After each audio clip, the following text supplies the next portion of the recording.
it's got to be pizzazzy. Hey!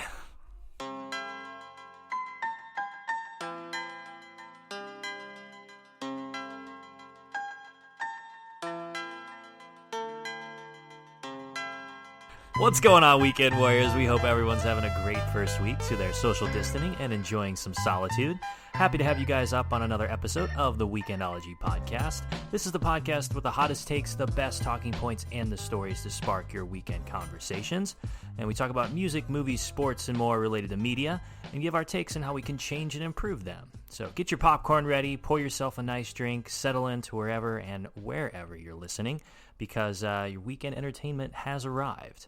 I'm your host, Will Dicely, alongside the main man himself, Aaron Berg. Aaron, what's up today, buddy? Hey, still, quarantining and chilling. That's how Quarantining I do it now. and chilling. That's a good one. I haven't heard that one before, actually, so I'm going to have to use that one, actually. Like, yeah, it's hey, not you want to come over yet. and quarantine and chill? Yeah, there you go. Except we can't have anybody over, so... Well, you're over now, so... Yeah, we're not doing a great job with social distance. Not here. really, but thanks for... The microphones cover. Yeah. It's like our masks. It's like our breather masks or whatever, yeah, so we're perfect. fine.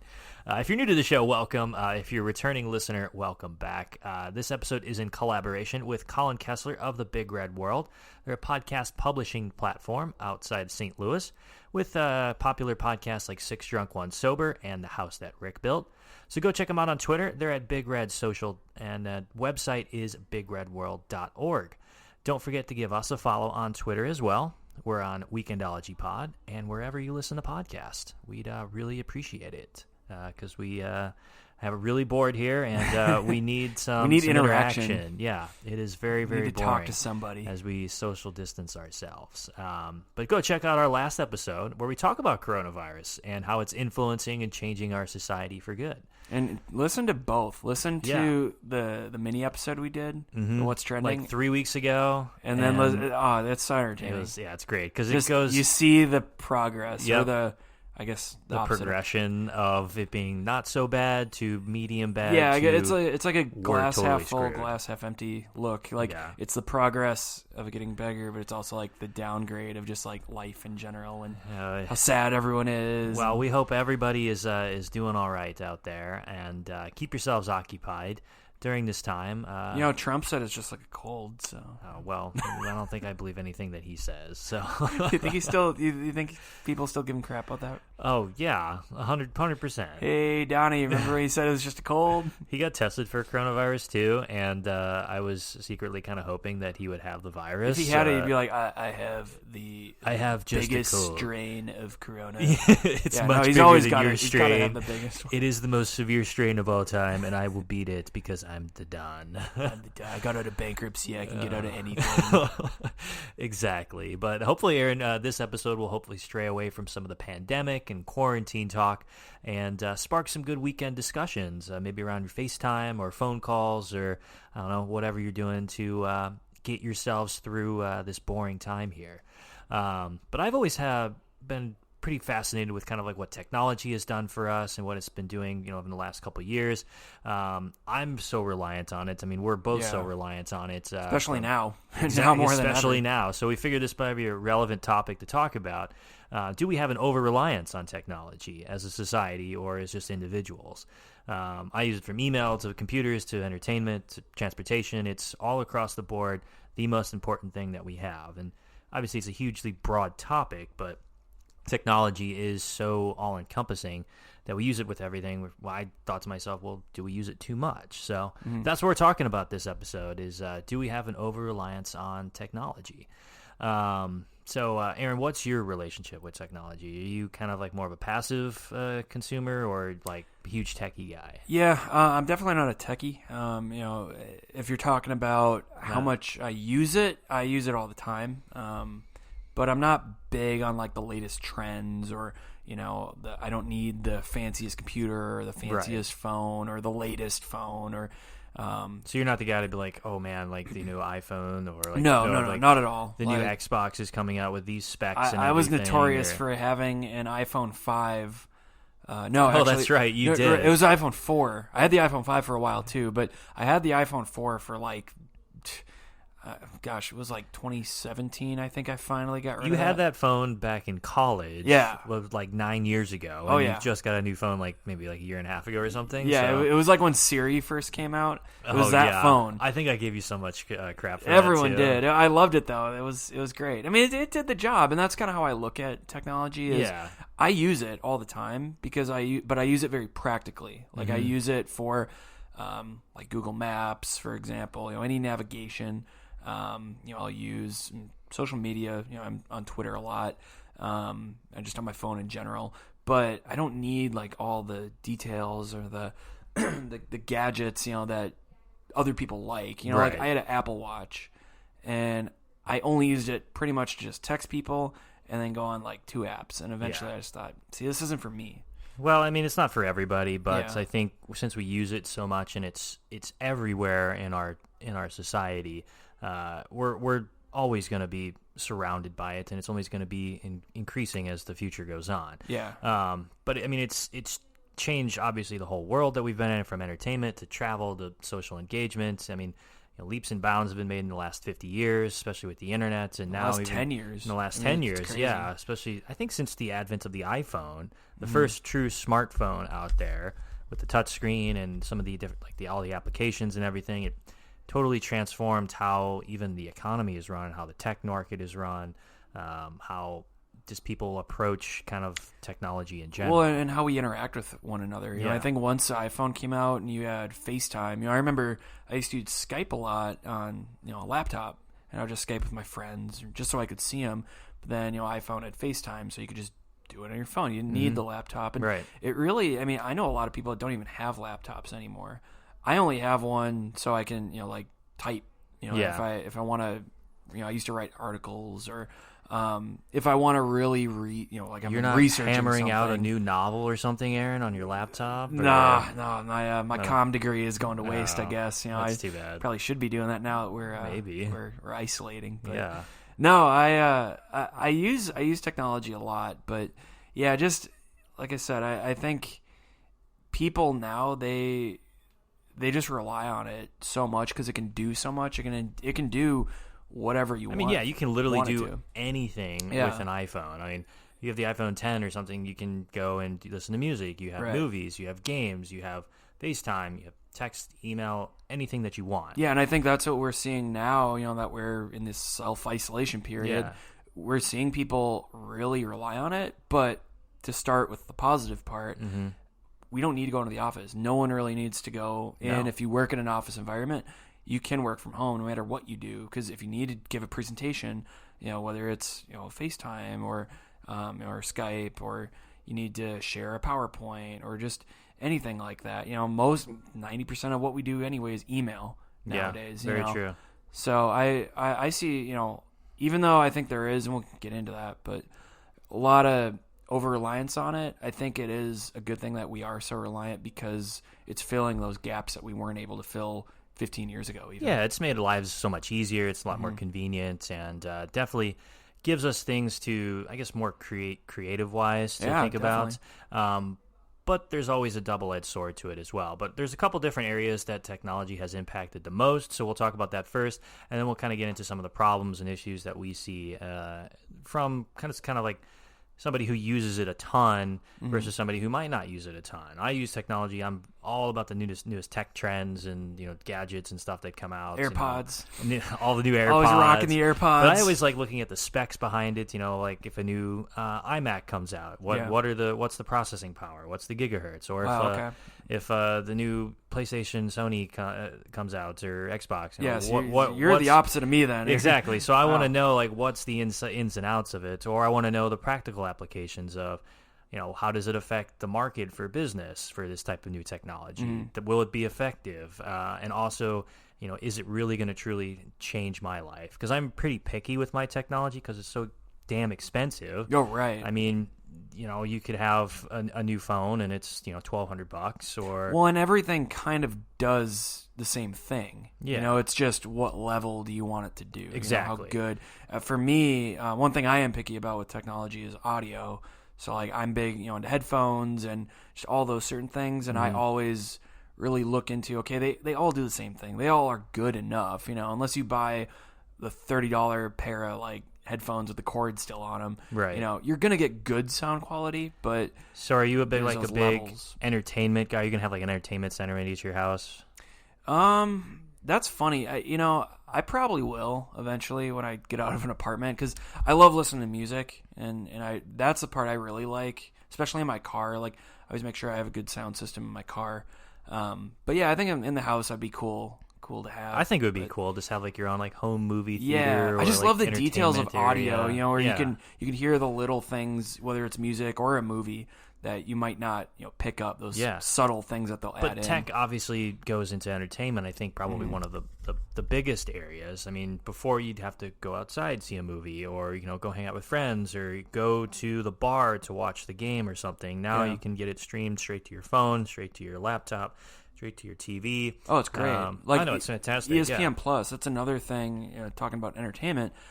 I am so happy because there's so many games, so many teams. SLU. Couldn't watch any SLU games before. Especially with like the European soccer too. Right, It used to be very specific to certain channels. Right. And you had to go You to can the watch bar. any team you want for soccer now. Yeah. NBC Sports has everything now. It makes following sports in general just so much easier because, like UFC is another one. I've been watching a lot more UFC. I never was able to watch it. I always thought, I'm like, why don't I watch more UFC? Well, because I could only do pay-per-view. Yeah. And you're going to spend $50 for a match or something that could be over in 10 seconds. Exactly. They're all, and that's what's funny too. You watch them and you watch them individually. They're all 10 to 15 minutes. You watch them real quick, and it's like, that's perfect to pay $5-6 a month. Same with and watch movies and TV, with all the streaming and Netflix and all that kind of stuff. I mean, you're never going to see some of the movies. Be like, oh, I never saw this movie, and I've never would have. You can watch all the ones that are on Oscars. That you're like, oh, I missed that one. You're not going to spend $12 for a movie ticket and go and see for 9 consecutive runnings or something. So it has its perks with it. One of the cool things that I like to look about for entertainment with tech is like video games and how it's so immersive it's gotten with VR, virtual reality, or even some of like the graphics, some of the games, and how interactive they are with the player too. I think that's taken leaps and bounds along the last couple of years too, because when you look at games now, they're so much more focused on, they're almost like movies, so to speak. So they're like watching a cutscene in a game is like watching a scene from a movie. Yeah. And then you push a button or you click the action You're that you want your character the movie. to do. Exactly, yeah.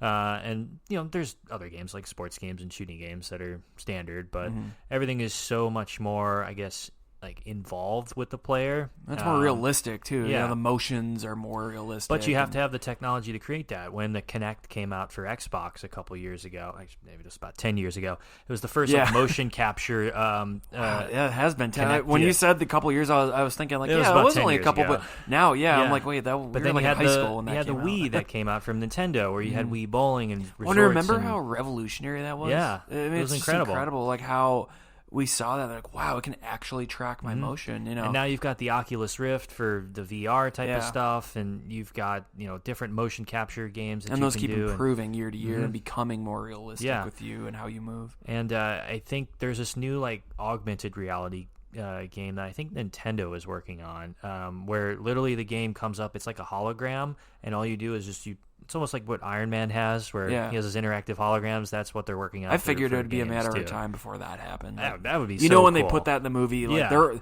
they were inspired because they're already making that. Exactly. Yeah. So I'm excited for the video game aspect of it, and for the tech element, to be like, how cool is it to have like an interactive hologram or something that's so future tech that you never would dream of that would be here for sure.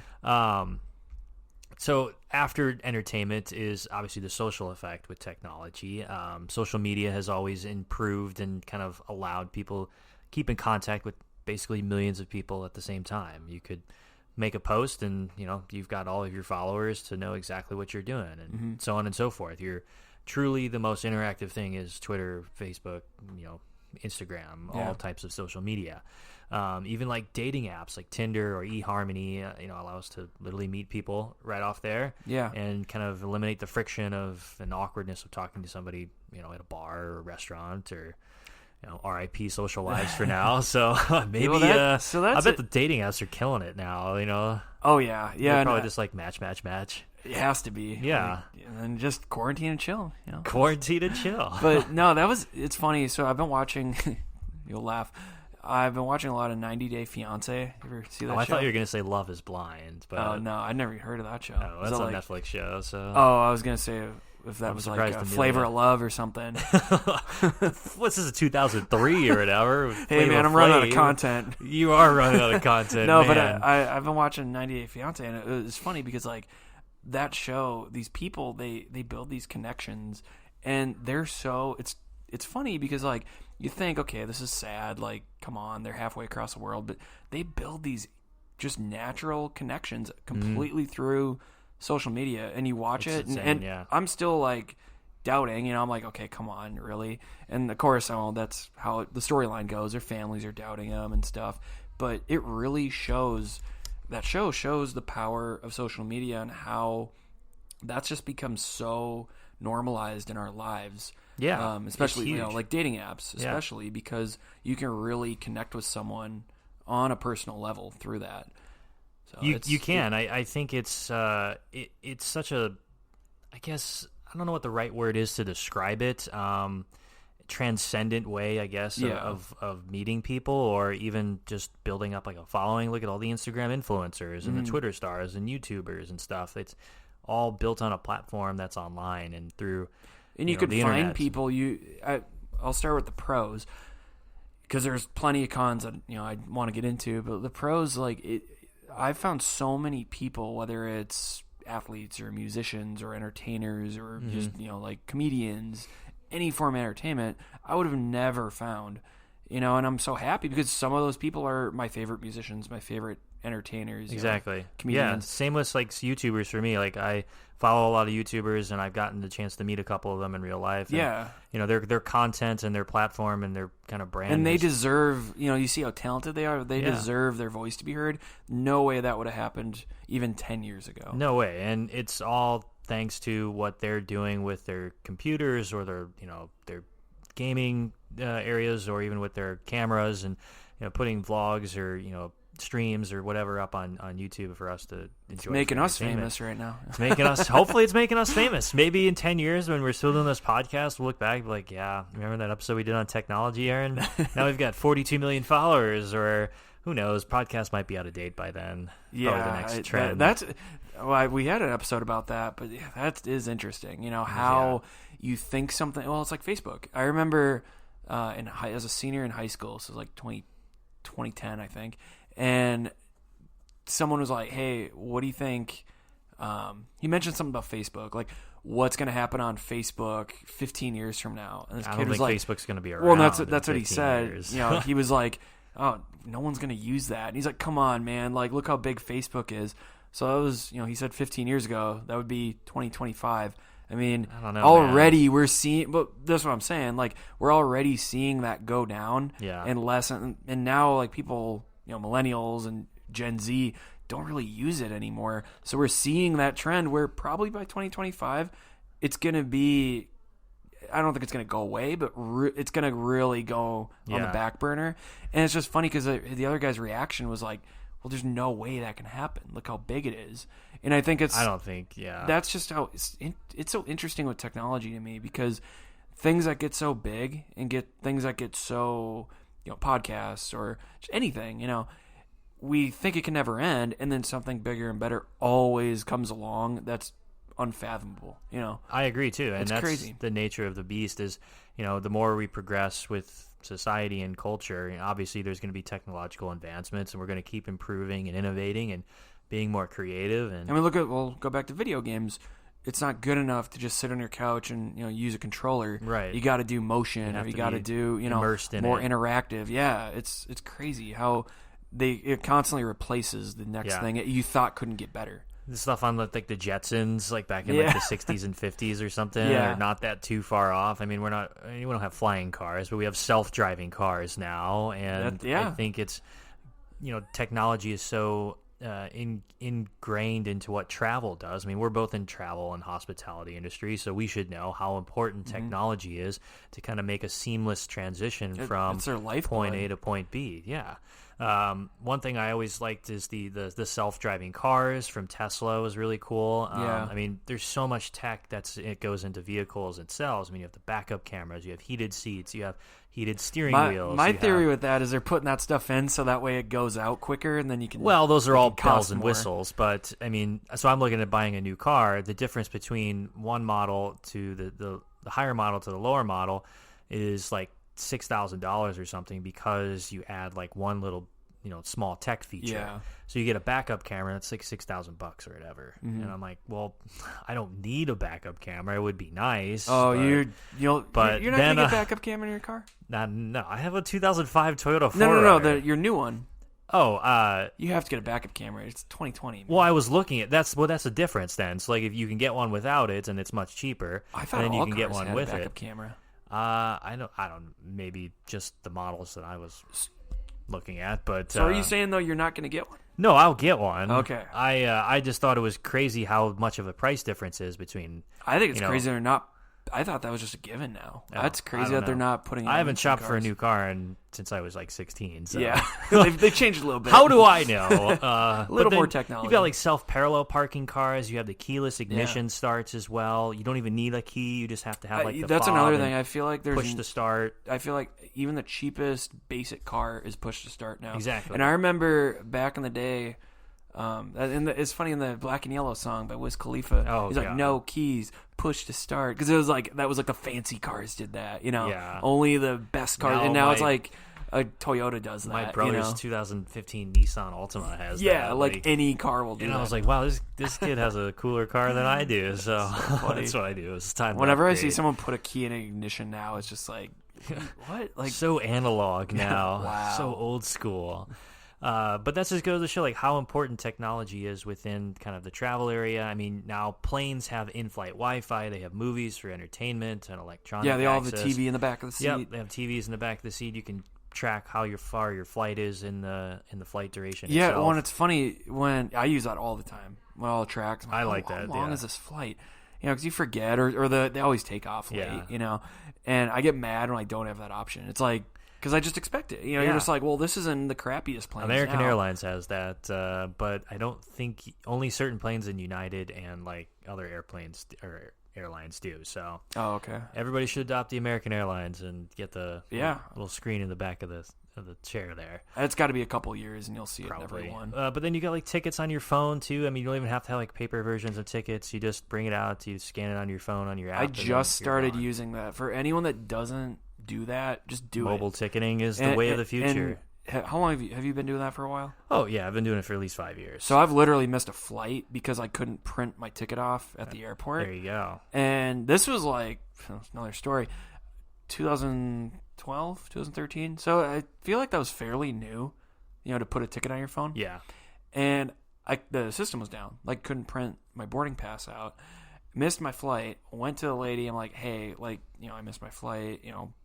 Want a refund here, because I couldn't get a flight the next day. And right. She was just like, well, you could have put it on your phone. Too bad. I was just like, are you kidding me? And now you can't imagine without it. Yeah, no. Now you throw it in your Apple Wallet and you're good. Exactly. But it's funny because I've heard people say that they're like, well, "Are you afraid of what if your phone's dead or whatever?" I'm like, well, wouldn't you be afraid of losing your boarding pass? It's that same thing. True. I don't think I would ever be put in a position where my phone is not charged enough to have it on. Well, and you can.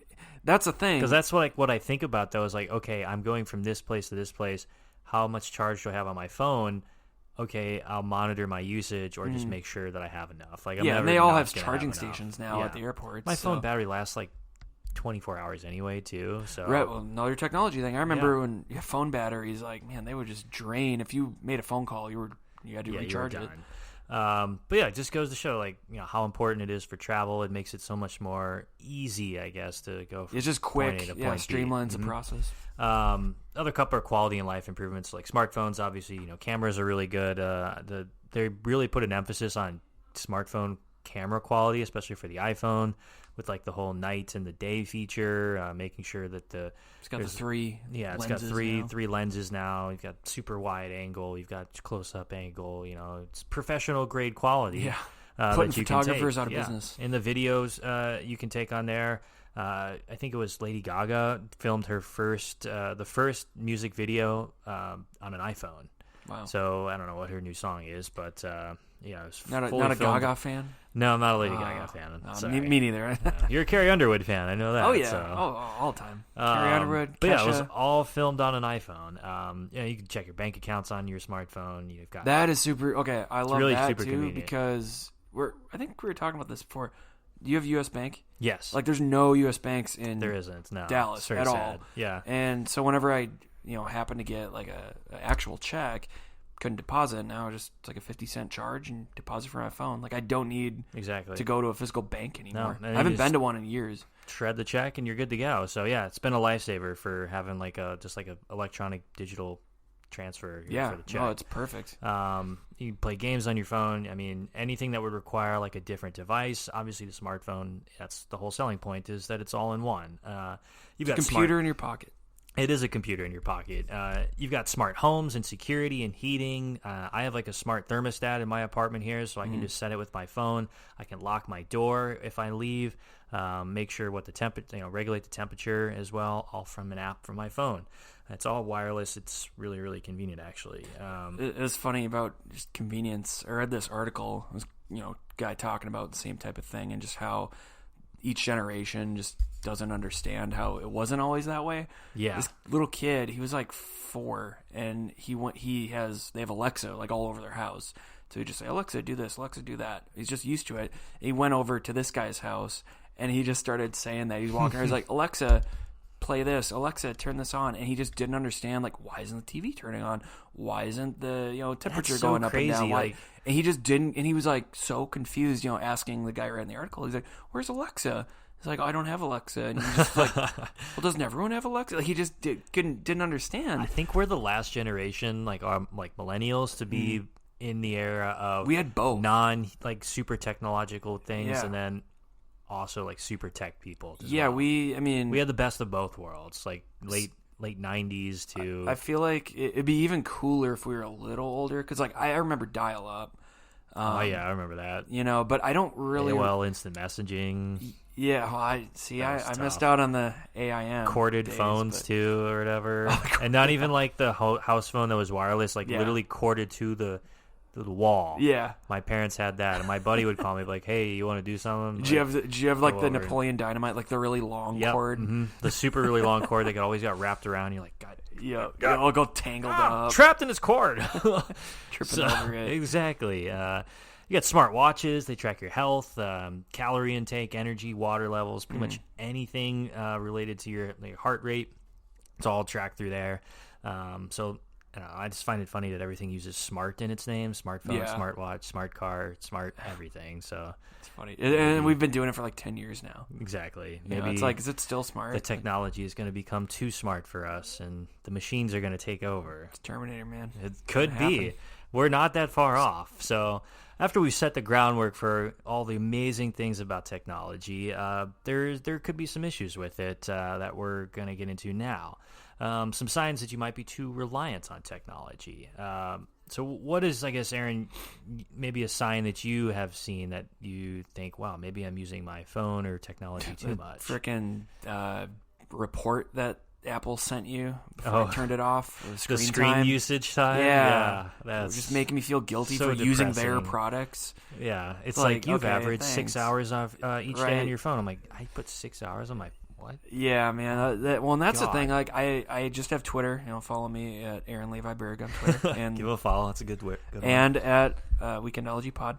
But like I'm on Twitter a lot, but I don't have other social media, and it's partly because I just don't want to be on my phone all the time. Because when I had it, I would go to Snapchat, I'd go to Facebook, I'd go to Twitter, I'd switch off, and it's like it's too much, and you don't need to be doing that. And I like Twitter for news, but eventually, especially now, I'm really trying to only go on social media once in a while, because you see the same thing. And we talked about this on the coronavirus podcast.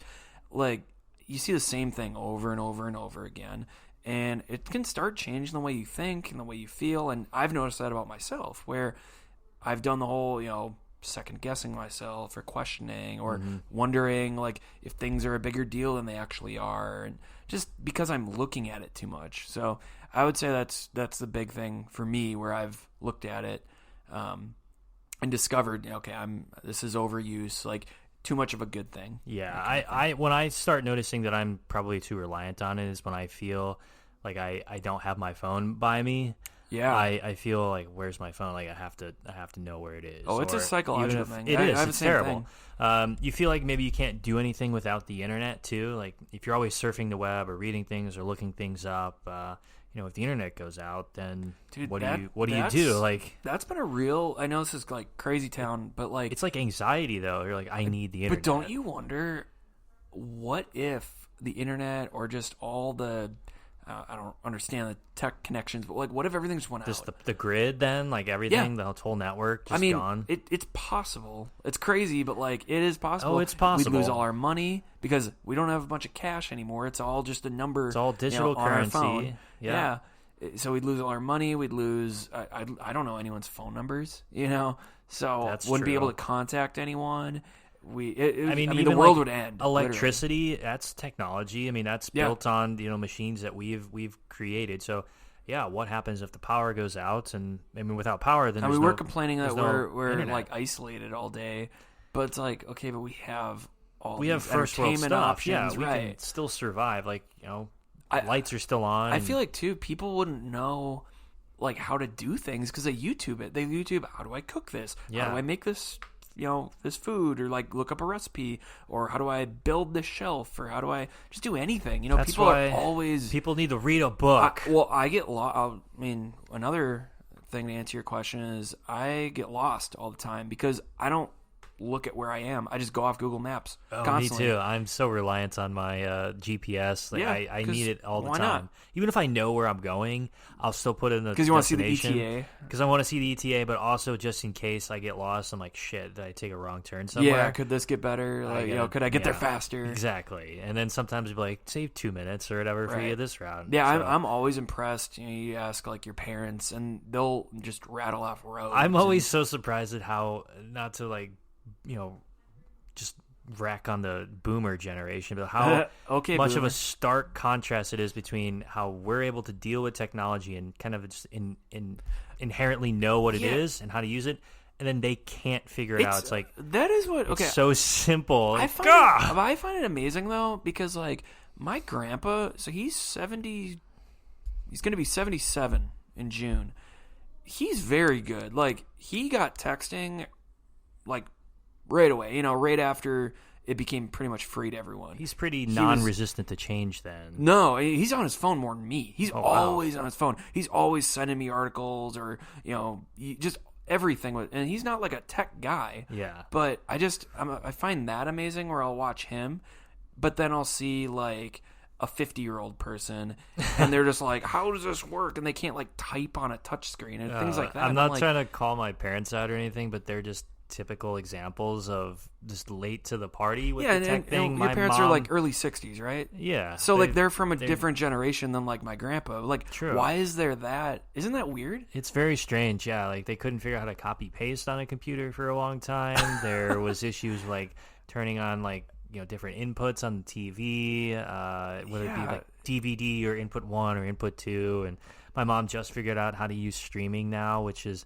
fun because she's like calls me up like, well, I saw this show on Netflix that I've been streaming or Hulu now or so on, and so I'm like, oh, okay, you're getting the hang of it. I just think like, wouldn't it be? I don't know. Maybe won't be saying this when I get old, but like, wouldn't it be easier because you've seen more change, you've adapted to more, you've seen the technology grow.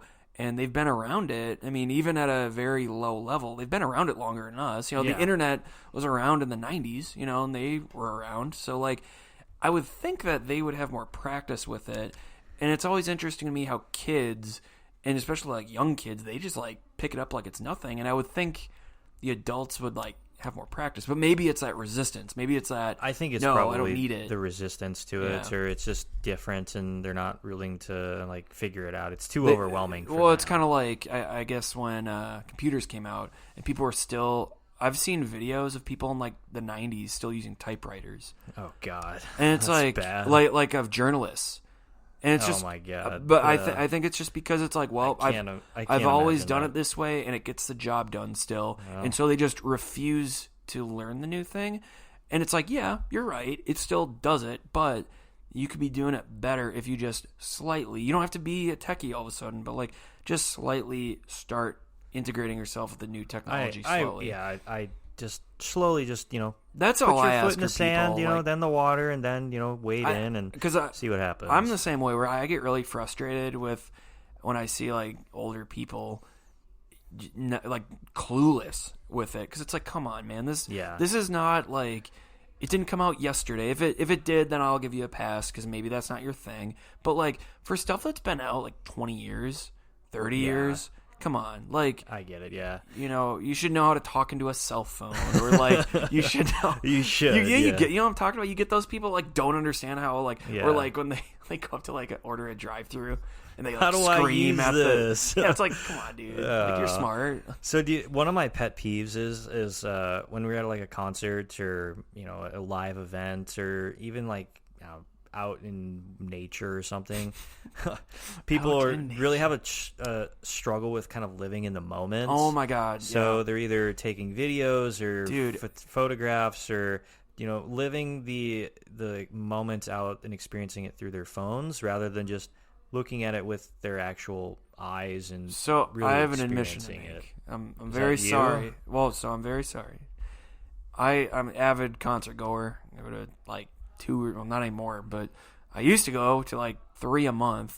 Try to go to a show. That's a lot of concerts. Yeah. Oh, I love concerts, but I used to be that guy. Oh, and concert goers know what I'm talking about. I hated You're that. filming like 45 minutes of the hour-long set. You're on your phone filming it. And how many times do you go back and rewatch that? Like really crappy shaky cam or like bad music? I actually got pretty good at like keeping it still. I got good videos, but it was just funny because number one, you don't, or I did like, maybe a couple months after because I'm like, oh yeah, I forgot this was on here, and then you watch it. But I deleted all of them because the sound quality is horrible. Yeah, it sounds nobody wants to listen to that. You're not gonna, it's not Palladia. You're not gonna relive the concert. And like, it's not watching a concert on TV. Yeah. Like that's not it. It's on your crappy like iPhone 3. So like that's all the not... Snapchats that I get from those. I'm just like, I can't understand what the music is. And so I don't do that anymore. That was back in the day. Now I don't do Snapchat anymore. Well, I don't do that, or I don't. I also don't film. I was Snapchat guy. I got to Snapchat this concert, but no, like because I saw so many people do it, and then standing behind them and watching the concert through a phone screen, I was just like, I can't be like. See, because like people miss out on actually truly remembering like and experiencing a great moment. I remember I was in Hawaii this was like back in college, like 6-7 years ago. It was like freshman year of college. Yeah, I think we both went to Hawaii. Okay, so it was freshman year of college, yeah. But I remember we were overlooking. So 10 years ago. Oh shoot! It's been 10 years. Yeah, that's really. Well, actually, 9 years ago. 9 years. Okay, yeah. So, but anyway, we were overlooking this incredible cliff with like the ocean, and then there was like trees and like the beach and everything. It was like for 500 feet up. It was incredible. It was a great view. Yeah, it's Hawaii. Yeah, and there's all these people here, just like they're filming it and taking photos, which is good. I took tons of photos too. Yeah, but there's this one person who was always on their camera or their phone taking photos. Like never got off. I don't think they even looked up outside of the lens or their screen for more than 5 minutes to really experience what it was like to be there. Yeah, it's like you're there. Yeah. I can tell you all the times that I wasn't taking photos, and I can remember it clear as day. Yeah, your memory, as cheesy as it sounds, your memories are going to be the videos. And then you tell me, oh, I went to this concert or this area, and I took a lot of video. I'd be like, I don't barely remember what happened. So I think that's means that you either are addicted to it or you're just too reliant on trying to capture the moments when it's literally right there in front of you. You don't need a camera. And I think too, it also not saying you do this, but I see so many people, they have to take a picture to let people know what they're doing. Oh, yeah. Let people know where they are, or like how cool their life is. And it's like you're missing out on your own moment because you have to show, like, other people don't care. They really don't. So, like, don't waste your fun and your experience and your memories on trying to impress other people. Like, just put it down. Like, take some pictures, because I think, pictures are important for memories. But like anything, like all technology, I would say, use it sparingly. Use it for what it was intended for, but then stop and go old school and just enjoy the moment. Another huge problem that you might be too over-reliant on technology is when it starts interfering with, like, your health or your sleep, or you start feeling sad or anxious or depressed because you're not using technology, which is actually a pretty big thing. I told you that I feel a little anxious sometimes when my phone isn't around me, or I know where it is, or sometimes I'll just start flipping through Twitter or Instagram. You always get that feeling like you have a text sitting there when you haven't looked at your phone in a while. Like I don't have any, I'm not communicating with people. Like, do you ever, because you go to movies a lot, do you ever get out of a movie theater and then you're like, I need to check my phone, like, right away? Yeah. I do that every time because I'm like, how many texts did I miss? I know. Like, what news updates did I miss? Yeah. I've been good of turning my phone off, not even on Do Not Disturb, just completely off. Oh, wow. So I'm not tempted to check I remember the those phone. days when people, you had to turn your phone off. You had to, yeah. Now you don't have to. But, I mean, I think this is an issue, especially when, you're not getting enough sleep, or you're on technology, your laptop, or watching TV, or whatever it is, and you become overweight, or you're not exercising enough. There's a couple pieces of tech. They're like certain games and stuff that'll get you out and go play, and there's now all of the health and fitness apps incorporate kind of like an entertainment thing. There's a running app that I use where it's like a story-based thing, and you're running away from zombies. So like really? The faster you run, like when you work out. Exactly, yeah. So like it's like an audio drama that plays in the background, and it's like, hey, keep running. And so it's like in your headphones. Yep, on your headphones, and then you're like, hey, and it'll track like where you're at, like via GPS. So that's one of the cool things about it. And it'll be like, hey, there's a zombie to your left. Take the next right. Exactly. That was actually a really good zombie noise. Yeah. Then it's like, hey, run faster, and then you have to run faster. Oh, that's so funny. funny. If you like, hey, you're falling behind pace, then you get eaten. So it's like a cool little motivator thing to keep going. That's funny. I've never heard of that. There you go. I think it's actually called Zombie Run. There you go. So use that. One of the things that I notice though is sometimes when I use my phone to just do like simple arithmetic too. Oh yeah, it's like, what is 3 plus 5? Well, let me put this in my calculator phone just to be sure. Okay, it's 8. So I'm awful at math. Like I'm really bad. I admit it. I'm terrible. Yeah. But like I've done that where it's like, come on, I need to be more confident. I know. I've done that same thing. And then after you do it and you look at it, you're like, I knew that was the answer. I can't believe I couldn't figure that out. I knew 15 minus 5 is 10. Exactly. Let's see. Sometimes you might be over-reliant if you're like having the machine dictate to you. You're not even reading to it, or you're not even reading the article. It'll just read it to you. I just started laughing because this segment just made me think of Jeff Foxworthy. You might be a redneck if you might be over-reliant on technology if you can't do 3 plus 5. But I mean, these are real things that happen to people, and like I found myself catching myself doing it. Or too. when you're at dinner and like you're trying to just go to dinner with someone and the other person is just on their phone. Like, what are you doing, man? Like, that's not how interaction works. You don't need to do that. I've seen people on dates and they both. They're both on there. Yeah. I make it a point like when I go out with my girlfriend or anybody, I try not to check my phone as much. Yeah. I mean, unless it's like, okay, there's a lull in the conversation, or I'm coming back from the bathroom, or I don't know. It's just crazy when I see people the whole time, and I'm like, really? That your phone's more interesting? It's not great, yeah.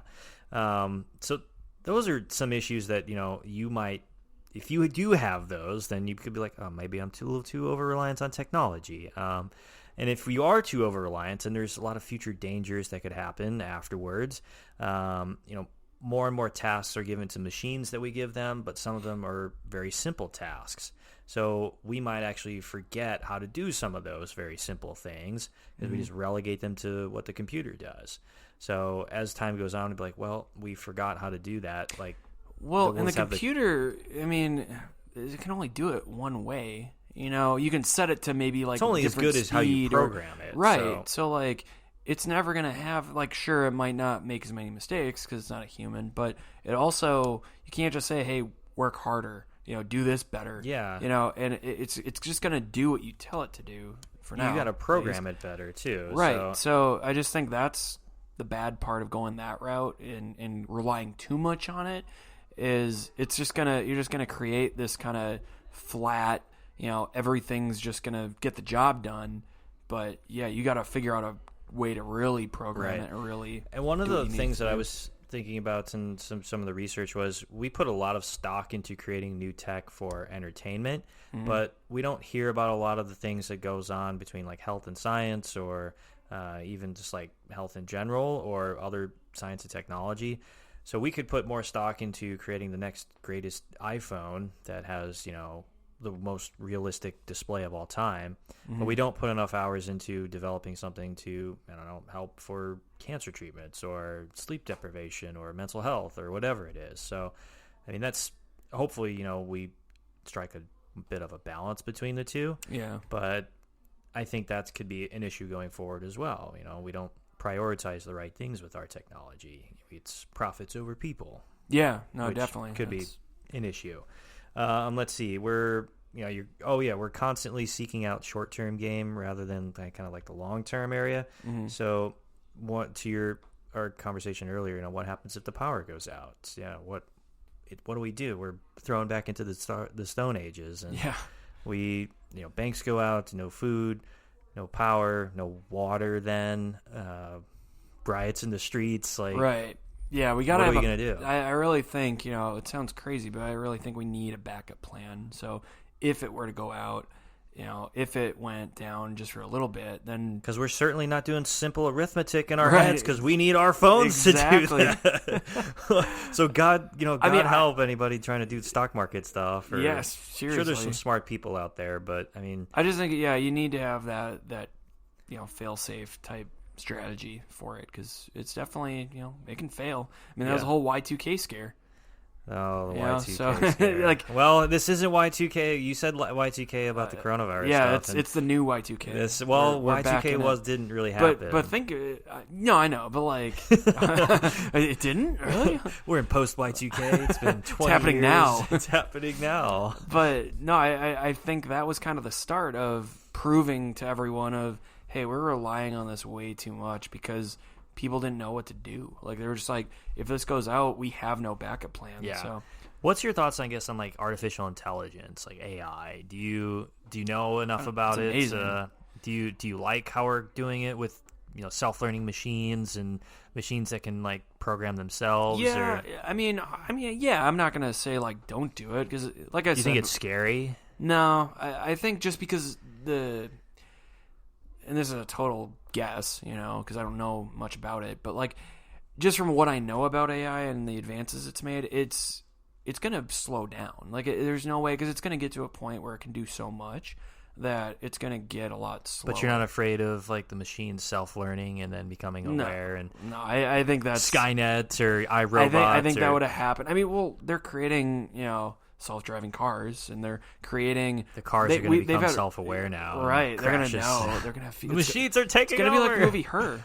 Joaquin Phoenix. That's true. That is a very strange movie. But I feel like that was kind of like a warning.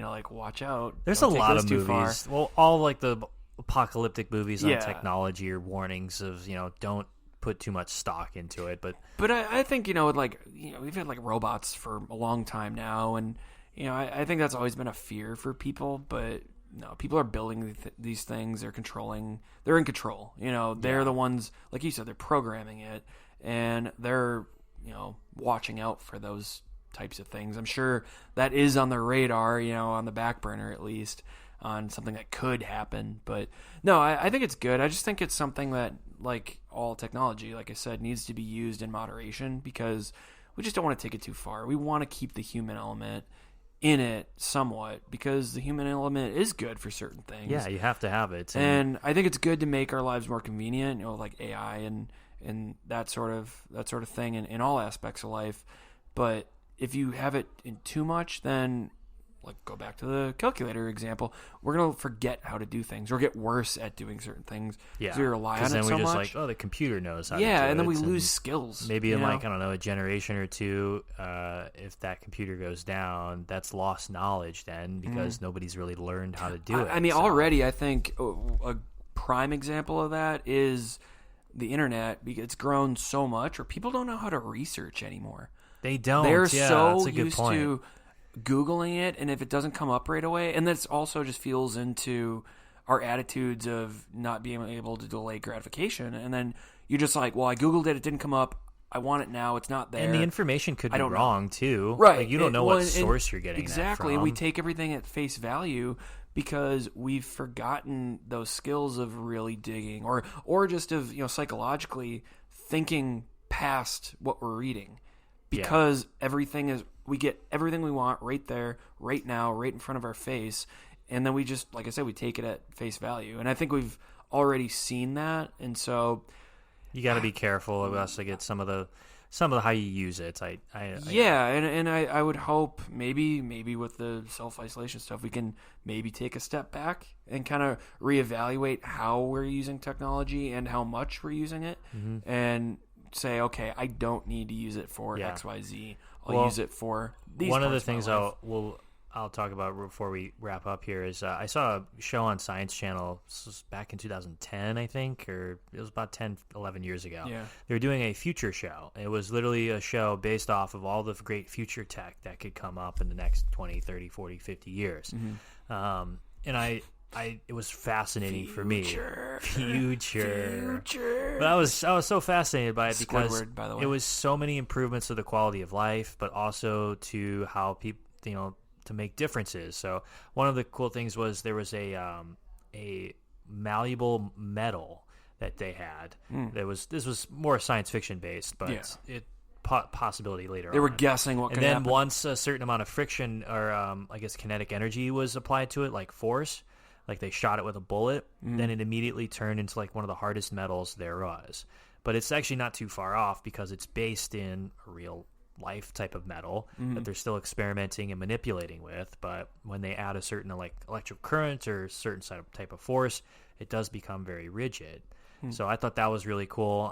They had interactive holograms and stuff to make business a lot easier, and architecture was so much easier too because you could just pull up the building specs, and health was so much easier because you could just pull up the human body and anatomy and pick out certain things that were wrong with it or see a much clearer sort of an MRI or a X-ray. Yeah. No, I think that stuff is perfect, and I'm really happy. And that's the perfect way to look at kind of like what the future of tech involves is, use it in moderation, because there was a little message behind it of, if you use it too much, then you become consumed by it, and then you lose yourself in it. So not to become all PSA oriented, but, to your credit, moderation is good. And, don't look at your phone every 12 seconds, experience life for what it is. Exactly. It's just an added benefit that tech is there to make your life easier. So there you go. Don't lose yourself in the music, the moment. I thought you were, dude, I didn't know you were a rapper, Aaron. The technology. This is where you say it, but but I'm not a rapper. Is that a song? That's a thing too. Like, but I'm not a rapper. You never heard of that? No. Okay, well, we're done then. If you like what we talked about in this episode. You didn't like my Squidward impression, so there you go. I want to continue the conversation afterwards. Hit us up on Twitter. We're on YouTube as well, and every other social media. So let us know what your thoughts are. Use technology. Yeah. Use more of it as long as you're following us on Twitter. Exactly. What's your relationship with technology, though? We want to know. Are you consumed by it? Do you think you use it too much? Or do you think everybody's too reliant on it? Do we strike a good balance as a society with it? We're on Twitter. We're at Weekendology Pod. Check us out on YouTube at Weekendology Podcast. If you got any ideas for topics that you want us to cover as well, give us a holler. We'd love to hear from you. You can tweet Aaron at Aaron Levi Berg. That's me. And you can tweet me at William Deichley. I follow back, too. So. I do, too. So There you go. Check out our last episode. We're on Apple Podcasts, where we talk about much more in depth about coronavirus, social distancing, and how it's changing the world. We're part of the Big Red World, so check them out at Twitter at Big Red Social and their website at bigredworld.org. Anything else before we wrap it up here, Aaron? Shout out technology. Shout out technology. And make sure you're washing your hands and Yeah. self-isolating. That's my advice for the week. Yeah, weekend. share us with your stories of quarantine day 4. Yeah. We want to hear from you, and if you're feeling sad or depressed or lonely, And what are you watching? yeah, what are you watching? Well, what are you using technology for Yeah. during this time of self-isolation? So we're on Apple Podcasts. Check us out. We're on Spotify. We have new episodes every Friday. So until then, we'll see you guys next time.